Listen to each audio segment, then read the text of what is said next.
আহা, এইভাবে কি আর জীবন চলে? কেন যে বিয়ের সাথেটা করলাম? বউটাকে এত করে বুঝাই, বউটা বুঝে না। কিভাবে বুঝাই যে আমি আসলে কাউকে পছন্দ করি না, শুধু ওকেই পছন্দ করি? আহা, যাক, আল্লাহ তো জানে।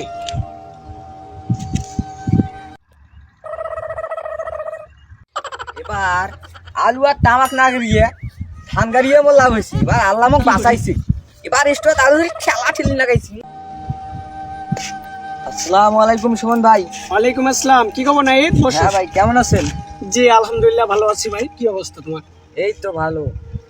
তোমার এটা কিংবা মন মেজাজ খারাপ, কি কিংবা বসে আছেন? মন মেজাজ খারাপ, বাইরে বসে আছি, এই জন্য দোলাবাড়ি আসি। তোর ভাবি আমার মন মেজাজটা প্রতিদিনই খারাপ করে দেয়।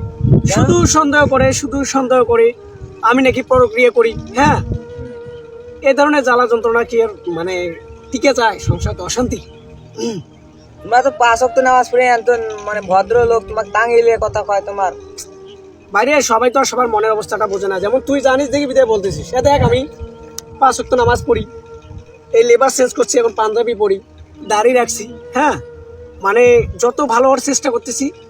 এখন ভাবতেছে কি, এখন 5 ওয়াক্ত নামাজ পড়তেছি, এখন আমাকে বলে কি জানিস কি যে বলে? এখন দুনিয়াবি সব চিন্তা ধারণা বাদ দিছি, এখন নাকি আমি জান্নাতের হুরের প্রতি নজর দিছি। এই এটা কোনো কথা?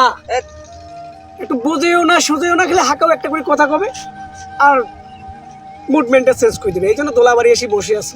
তাহলে বিয়ের সাথে করিস না ভাই, বিয়ে